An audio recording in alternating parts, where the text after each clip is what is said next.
Welcome to Scalera Show. I want to talk about an article I read today in the National Interest. It's an organization that talks about military and the military weapons, and they compare the warplanes that we built or we're building, warships, compared to other countries that are building something similar, like China, Russia, Israel, things like that. But today they had an article about an incident that happened years ago in Iran.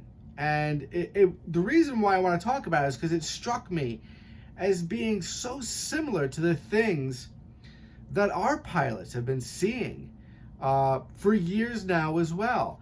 So when I read the article, there were a couple of instances but one in particular, well, two in particular that struck me was in 2004. Now, they encountered this thing back then, but so did we.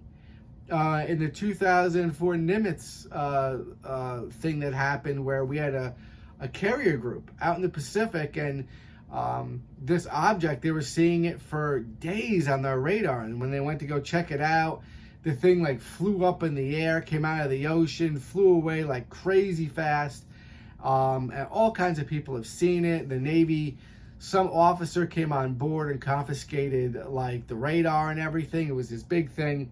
If you haven't heard about it, you want to check it out because it's absolutely amazing. So this incident also happened in 2004, but it happened to the Iranians. And they were protecting the nuclear sites, and they had fighter jets and cargo planes with all kinds of radar and sensors and things like that. And this UFO, or UAP now they call it, I guess the unidentified aerial phenomenon, showed up, and it jammed their sensors and their radar. And then the Iranians said that it flew outside of the atmosphere. They actually clocked it at going speeds up to Mach 10. They said it could actually hover still, and that it had astonishing flight characteristics. And it sounded so similar to what our pilots are reporting, very similar things. But there was, and if you want to go back, actually, as a matter of fact, before I go on, the History Channel has an amazing series on this. There was a guy who was in head of the UFO program for a short time in the Pentagon. He was chosen by Senator Harry Reid. I believe his name was Louis Elizondo. So it's an amazing special on the History Channel if you want to see it. About what's going on and why we've changed protocol, and the way pilots are now can actually report to the government, to our government, what they're actually seeing in terms of all these UFOs, because I guess it's a pretty common thing.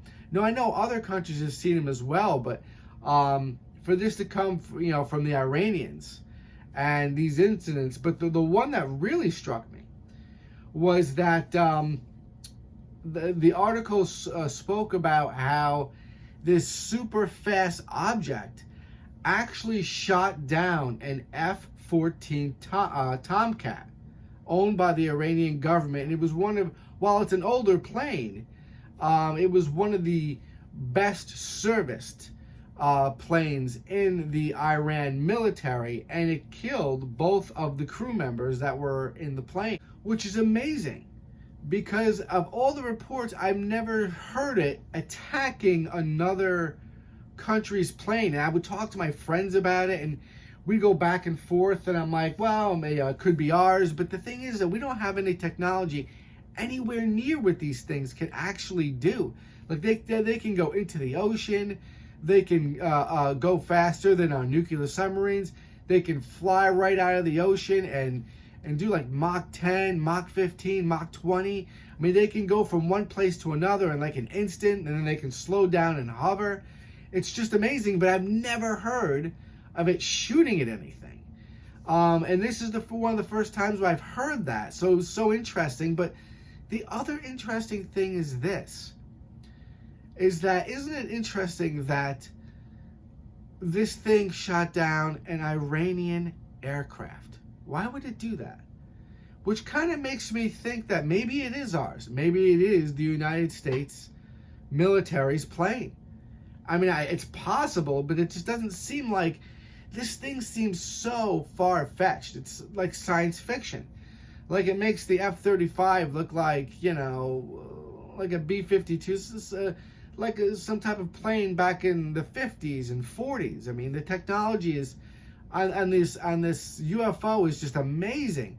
I mean, think about it. I mean, we can't even get the F-35 right. I mean, the thing's probably been being built for 20 years now, $1 trillion, and it's still not right.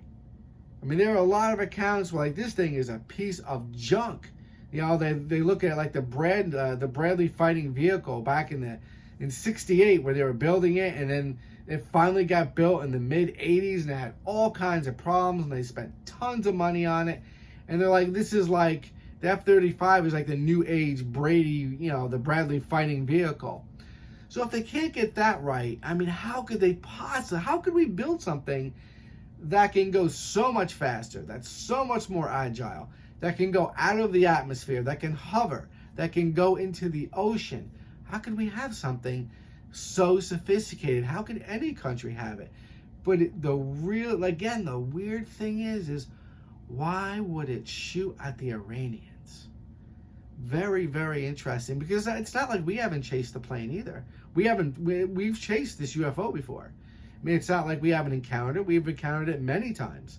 Yeah, on the East Coast, on the West Coast, even in missions that we ran in Syria, they were there.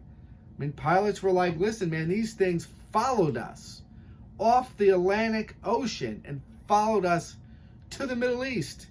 But they were just watching. So there were all the reports about just watching, and nobody ever reported any weapons until now. So it's interesting. Let me know what you guys think. Have you ever heard of this before? They actually call these UFOs or UAPs Tic Tacs. I guess that's the word that they're calling, because they look like just basically a big white Tic Tac. So let me know what you think. Have you ever heard of it? Let me know what you think it is. If you've read any other interesting articles about it, leave a comment, like, and subscribe, and I'll see you on the next one. Thank you.